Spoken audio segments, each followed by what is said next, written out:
আসসালামু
আলাইকুম, সবাই কেমন আছেন? আশা করছি সবাই ভালো আছেন।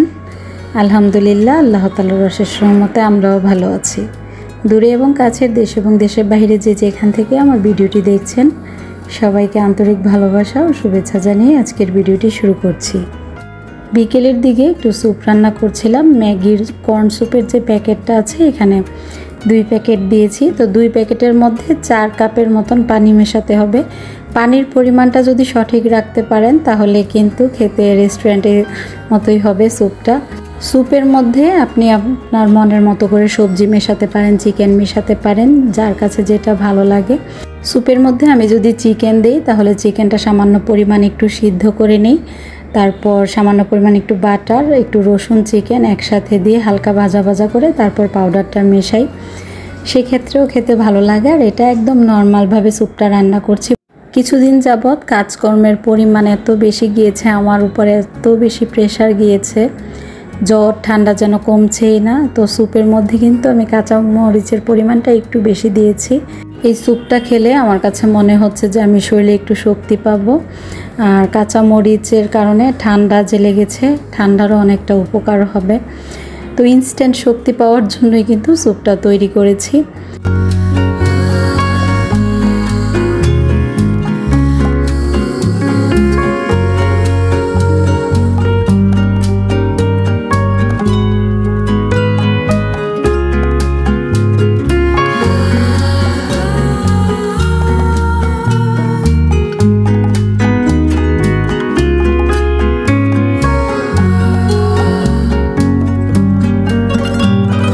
বাহিরে আজকে উৎসবমুখর পরিবেশ ছিল। সনাতন ধর্মের রথযাত্রা ছিল, পাশাপাশি স্টেডিয়ামে ফুটবল খেলা হচ্ছিল। স্টেডিয়ামে অনেক বেশি আনন্দ হচ্ছিল। আর এদিক থেকে রোড সাইডে আমরা বারান্দায় দাঁড়িয়ে দেখছিলাম আর কি রথযাত্রা যে যাচ্ছে।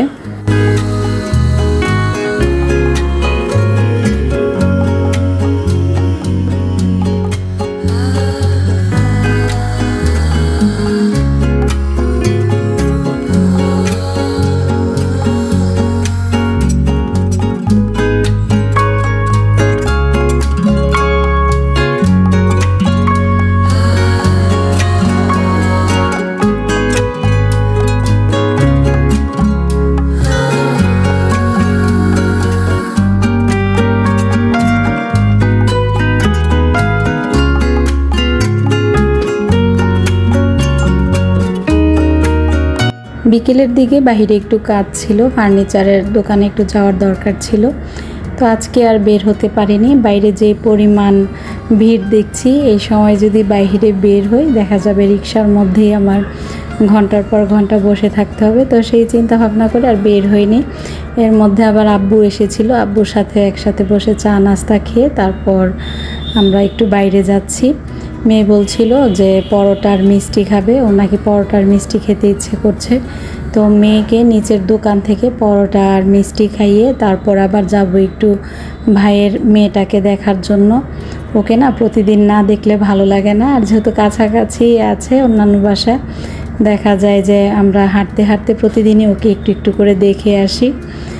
আসলে ও আমাদের পরিবারের মধ্যে নতুন অতিথি। ও আসার পরে থেকে না সবার মনের মধ্যে যেন আলাদা একটা আনন্দ কাজ করছে। আর ওকে না দেখে কেউই আমরা থাকতে পারছি না। অনেক আদরের বাচ্চা আমাদের নূরের জন্য সবাই দোয়া করবেন। আল্লাহ যেন আমাদের নূরকে সব সময় ভালো রাখে, সুস্থ রাখে। গ্যাসের নতুন চুলা কিনেছি, এটা আর আপনাদের সাথে ওইভাবে শেয়ার করা হয়নি। তো গ্যাস স্টোভটা যখন ওপেন করব তখন অবশ্যই আপনাদের সাথে শেয়ার করব। সকালের দিকে কণাটাকে একটু গুছিয়ে নিচ্ছিলাম, কণাটাকে চেষ্টা করছিলাম সুন্দর একটা লুক দেওয়ার জন্য। আগে থেকে যে জিনিসপত্রগুলো ছিল সিরামিকের, সেগুলো দিয়েই কণাটাকে সাজানোর চেষ্টা করছি। আপনারা অবশ্যই কমেন্টস করে জানাবেন যে কেমন লাগছে।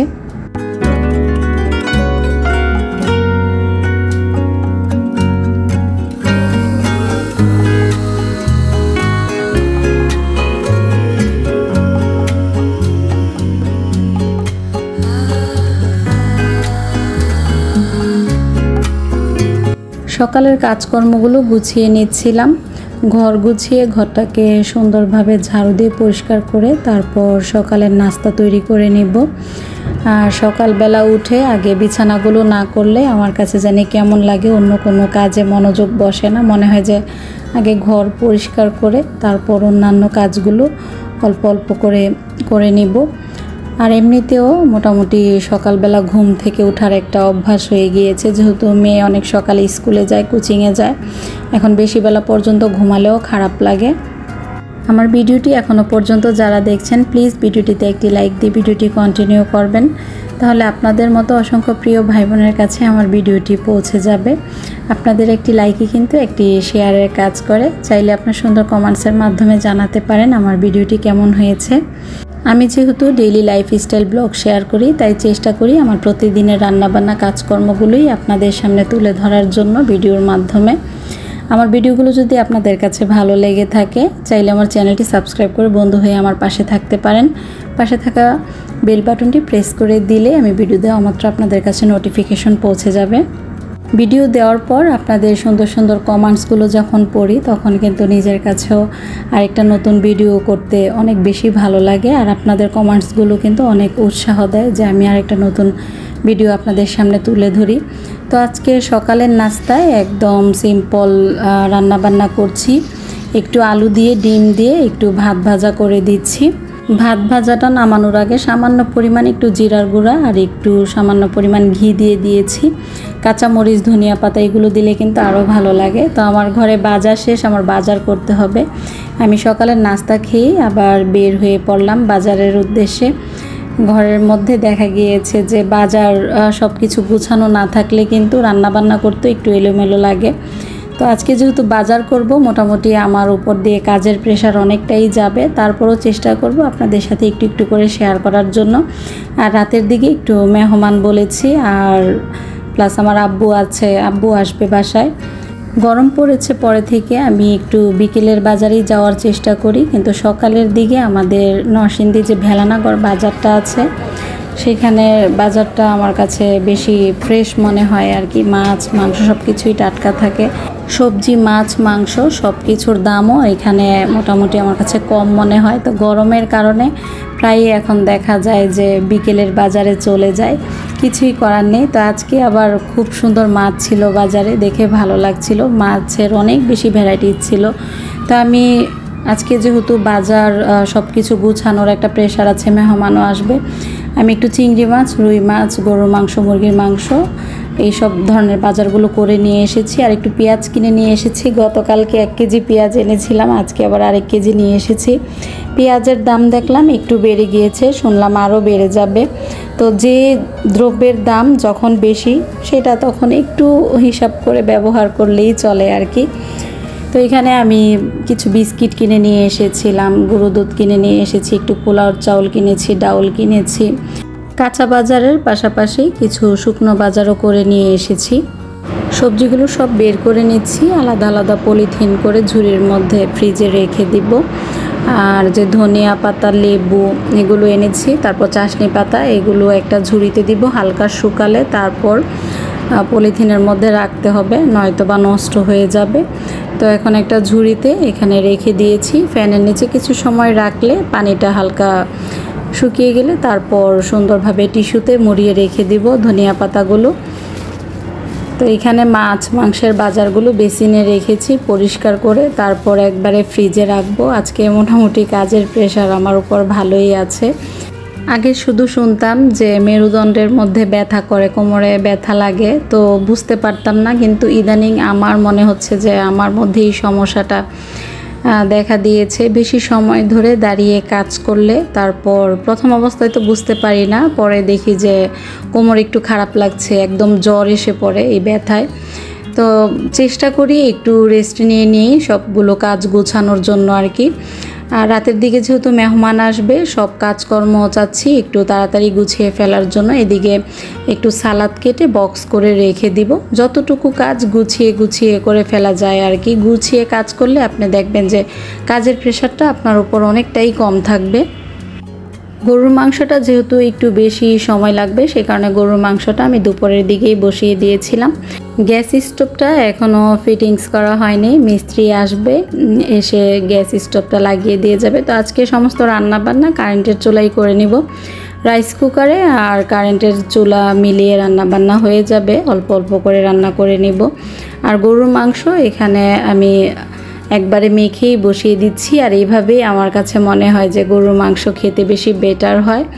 তো এখানে আমি হলুদ, মরিচ, ধনিয়ার গুঁড়া, জিরার গুঁড়া, লবণ, এলাচি, দারচিনি, তেজপাতা, লং, সামান্য কয়েকটা গোটা গোলমরিচ একসাথে দিয়ে সামান্য পরিমাণ অয়েল দিয়ে মাখিয়ে সামান্য পরিমাণ একটু পানি দিয়ে প্রথমে কষিয়ে নিব।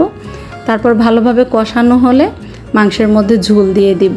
মাংসের মধ্যে ঝোল থাকা অবস্থায় আমি আবার অন্য একটা পাত্রে ট্রান্সফার করে তারপর কারেন্টের চুলায় দিয়ে দিব। রাইস কুকারে যেহেতু আপনি পাওয়ারটা কমাতে বাড়াতে পারবেন না, সেক্ষেত্রে হবে কি যে পানিটা শুকিয়ে যাবে, মাংসটা সিদ্ধ কম থাকতে পারে। তো সেই কারণে আমি অন্য একটা পাত্রে পরবর্তীতে ট্রান্সফার করে নিব। আর এখানে আমি প্রথমে একটু ডাউল সিদ্ধ বসিয়ে দিয়েছি। ডাউলটাও মোটামুটি হতে কিন্তু একটু সময় লাগে, ডাউলটা ভালোভাবে জালে আসলে খেতে ভালো লাগে। তো একদিক থেকে ডাউলটা আমি হলুদ লবণ দিয়ে সিদ্ধ করে রাখবো। পরবর্তীতে যখন আবার বিকেলের দিকে রান্না বান্না শুরু করব, তখন ডাউলটা আমি বাগার দিয়ে দিব। এখন শুধু সিদ্ধ করে রাখবো হলুদ লবণ দিয়ে। আর এই তো আপনাদের সাথে অল্প করে একটু শেয়ার করে দিচ্ছি আমার গ্যাসের চুলাটা কেমন হয়েছে, অবশ্যই কমেন্টস করে জানাবেন। আর কালকে যদি গ্যাসের চুলাটা ফিট করি তাহলে অবশ্যই আপনাদের সাথে শেয়ার করব পরবর্তী ভিডিওতে। আজকে এই ব্যস্ততার মধ্যে আমার একটু সময়ের কারণে গ্যাসের চুলাটা ফিট করতে পারিনি। মিস্ত্রি এসেছিল, তো মিস্ত্রি এসে বলছে কি কি লাগবে গ্যাসের চুলা ফিটিংস করতে, সেগুলো আবার দোকান থেকে এনে দিতে হবে। তো ওনাকে বললাম যে তাহলে আজকে চলে যান, আমি কালকে এগুলো এনে তারপর আমি ফিট করে নিব, যেহেতু আজকে হাতে সময় ছিল না। আর আজকে যদি আবার বাইরের কাজগুলো করতে যাই, এদিকে রান্না বান্না আমার জন্য একটু ঝামেলা হয়ে যাবে। গরুর মাংসটা চেষ্টা করবেন কষানোর মধ্যেই যেন প্রায় অর্ধাঅর্ধি সিদ্ধ হয়ে যায়। তারপর পরিমাণ মতন পানি দিবেন। খুব বেশি পানি দিলে মাংসের মধ্যে কিন্তু মাংসের স্বাদ নষ্ট হয়ে যায়, আর খেতেও ভালো লাগে না। আমার কাছে কেন জানি গরুর মাংসটা একটু সিদ্ধ হবে, আবার একটু শক্ত শক্ত টাইপের থাকবে, এরকম ভালো লাগে আর কি খেতে।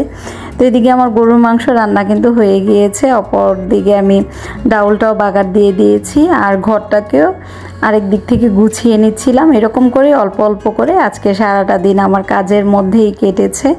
এখন বাকি যে রান্নাবান্নাগুলো আছে সেগুলোও করে নিব, কারণ কারেন্টের চুলায় রান্না করছি, আমার মনের মধ্যে একটু ভয়ও করছিল যদি রান্নাবান্না কমপ্লিট না হয় আর মেহমান চলে আসে, সেই ক্ষেত্রে মনের মধ্যে একটু খুঁতখুত করছিল। তো চিন্তা করলাম না, রান্নাবান্না একবারে শেষ করে ফেলি, তারপরে প্রয়োজন হয় একটু করে গরম করে দিব মেহমান আসার পর খাবার।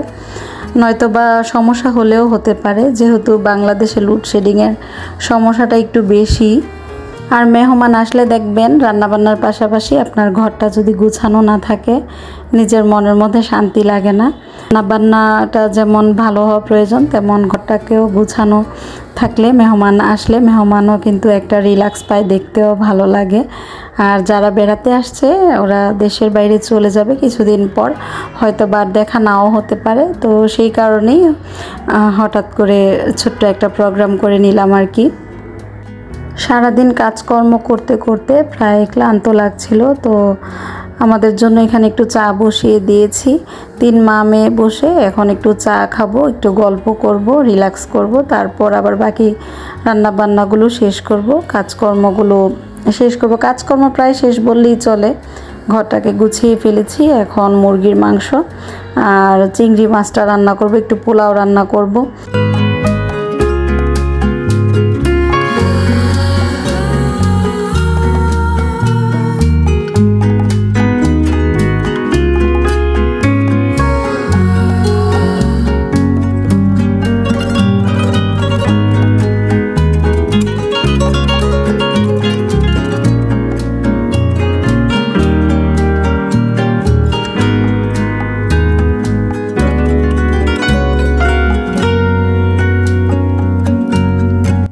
মাথাটা একটু ধরে গিয়েছিল, মাথাটা একটু ব্যথা ব্যথাই লাগছিল। তো চা খাওয়ার পর অনেকটাই ভালো লাগছে। চা খাওয়ার পর দেখবেন শরীরে আলাদা একটা এনার্জি আসে, ভালো লাগে। ডাউলের ফোড়নের মধ্যে এখানে পেঁয়াজের সাথে সামান্য পরিমাণ একটু 5 ফোড়ন দিয়েছি আর 2টা এলাচি দিয়েছি। এভাবে বাগার দিয়ে দেখবেন ডাউল খেতে অনেক ভালো লাগে। আর নামানোর আগে কিছুটা ধনিয়া পাতা দিয়ে দিচ্ছি। টমেটোর ডাউলে কিন্তু ধনিয়া পাতা দিলে ডাউলের ফ্লেভারটাও অনেক ভালো আসে, খেতে ভালো লাগে। বাহিরে ট্রেনের শব্দ পাচ্ছেন, ভয়েস ওভার দেই সময় বাইরে ট্রেন যাচ্ছিল, অনেক বেশি লাউড হচ্ছিল। তো আশা করছি আপনারা এটা ক্ষমা সুন্দর দৃষ্টিতে দেখবেন। কথা বলার মাঝে কিন্তু দেখা যায় যে স্টপ হয়ে গেলে তখন আর যে টপিক নিয়ে কথা বলছিলাম মনের মধ্যে আসে না, অনেক সময় কথার টপিক অন্য রকম হয়ে যায়, উল্টাপাল্টা হয়ে যায়। তো সেই কারণে আমি আপনাদের সাথে গল্পটার একদম থামিয়ে দিইনি, গল্প করেই যাচ্ছিলাম। চিংড়ি মাছ রান্নার জন্য প্রথমে পেঁয়াজের মধ্যে সামান্য পরিমাণ একটু আদা রসুন বাটা দিয়ে পেঁয়াজের সাথে হালকা ভাজা ভাজা করে, তারপর হলুদ মরিচ ধনিয়া জিরার গুঁড়া লবণ দিয়ে সামান্য পরিমাণ একটু কষিয়ে এখানে চিংড়ি মাছগুলো দিয়ে দিয়েছি। তারপর চিংড়ি মাছগুলো ভালোভাবে কষানোর পর সামান্য পরিমাণ একটু পানি দিয়েছি। পানির পরিমাণটা কিন্তু বেশি হলে চিংড়ি মাছের ফ্লেভারটা নষ্ট হয়ে যায়, খেতেও ভালো লাগবে না। তো সেই দিকে একটু খেয়াল রাখবেন। চিংড়ি মাছটা রান্নার সময় নামানোর আগে কাঁচামরিচ আর ধনিয়া পাতা দিয়ে চিংড়ি মাছটা নামিয়ে নিচ্ছি, আর কালারটা ঠিক এরকমই থাকবে। আর এইভাবে চিংড়ি মাছ রান্না করে দেখবেন, আশা করছি আপনাদের কাছে অবশ্যই ভালো লাগবে। একদিক থেকে চিংড়ি মাছ রান্না করে নিয়েছি, আর একদিক থেকে এখানে মুরগির মাংসটা বসিয়ে দিয়েছি। মাংসের যে রেগুলার মশলাগুলো ইউজ করি সেভাবেই মুরগির মাংসটা প্রথমে ভালোভাবে আমি এখানে কষিয়ে নিচ্ছি। তারপর একদম পরিমাণে সামান্য পানি দিয়ে ভালোভাবে ফুটে উঠলে মাংসটা নামিয়ে নেব। আর মুরগির মাংস দেখবেন বেশি সময় ধরে রান্না করলে কিন্তু মুরগির মাংসের স্বাদ নষ্ট হয়ে যায়। মুরগির মাংসটা যদি একটু নরম নরম হয়ে যায় খেতে ভালো লাগে না, তাই চেষ্টা করবেন একটু বেশি জালে মুরগির মাংসটা রান্না করে নেওয়ার জন্য। রাইস কুকারেই পোলাওটা রান্না করে নিয়েছি। তো পোলাও তো সাধারণত আমরা যেই পরিমাণ চাল দিই তার ডবল পানি দেওয়া হয়। রাইস কুকারে রান্না করলে চেষ্টা করবেন আপনারা 1 পট পানি কম দেওয়ার জন্য, তাহলে পোলাওটা সুন্দর ঝরঝরা হবে আর কি। আমার পোলাওটা খেতে অনেক ভালো হয়েছিল, কিন্তু আর একটু যদি ঝরঝরা হতো তাহলে ভালো লাগতো।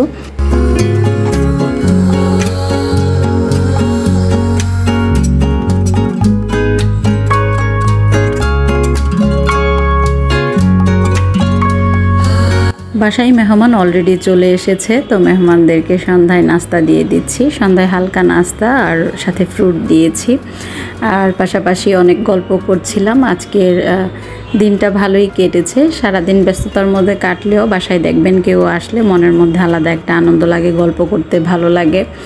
বাসায় কেউ আসলে বাচ্চারাও দেখবেন অনেক বেশি খুশি হয়ে যায় মানুষজন পেলে। আর ওর ছোট বোনেরাও এসেছিল, আমার ভাইয়ের মেয়েরা। তো সব কিছু মিলে সন্ধ্যায় আমাদের সময়টা খুব ভালোই কেটেছে। মেহমানদেরকে হালকা নাস্তা দেওয়ার পর কিছু সময় পর রাতের খাবারটা দিয়ে দিব। তো সব কিছু মিলে আমাদের কিন্তু অনেক সুন্দর একটা দিন কেটেছে আজকে। আশা করছি আপনাদের কাছে ভিডিওটি ভালো লেগেছে। যদি আমার ভিডিওটি ভালো লেগে থাকে লাইক কমেন্ট শেয়ার করতে পারেন। সবার সুস্থতা ও মঙ্গল কামনা করে আজকের মতো ভিডিও থেকে বিদায় নিয়ে নিচ্ছি। সবাই সুস্থ থাকবেন, ভালো থাকবেন, পরিবারের সাথে থাকবেন। আল্লাহ হাফিজ।